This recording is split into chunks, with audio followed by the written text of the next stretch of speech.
everybody, we have this lovely patient here who is a friend of who is a sister of a friend of mine itself. And what we're gonna do is she had a very bad fungal nail infection. Do you want to show people your fungal infection? Well, let's have a look at the picture of the fungal infection. And what has happened is she has cured her own fungal infection without me, which is fantastic. So she's gonna show you.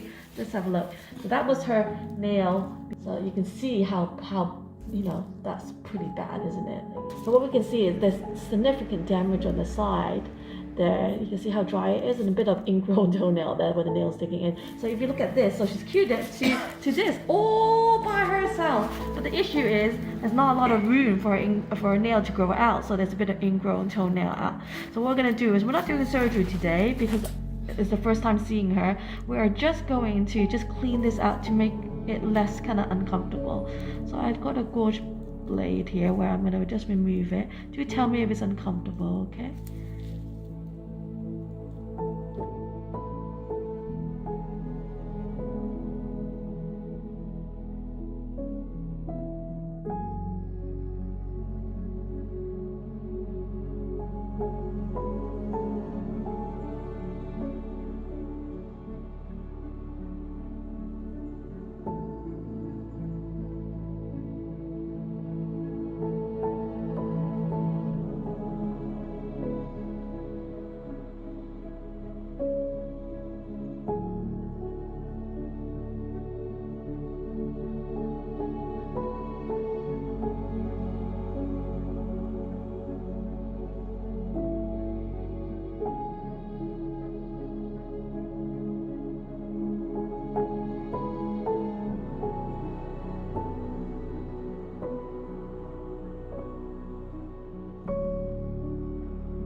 So I've taken the nail out. There's lots of room, but I think you really need to refer yourself for the surgery.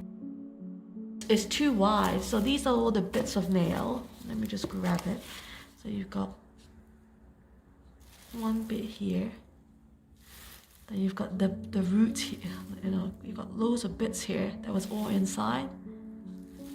Can you see? There's a bit of skin, but it's quite wide and it's not enough space. Really not enough space. So I think it's best for you to refer yourself to the National Health Service, even though there might be, because this might last for a couple of months, okay? The alternative is also to take this back, because this is quite,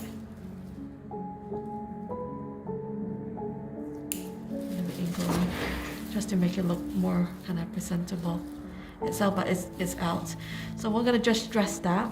So we're just gonna have to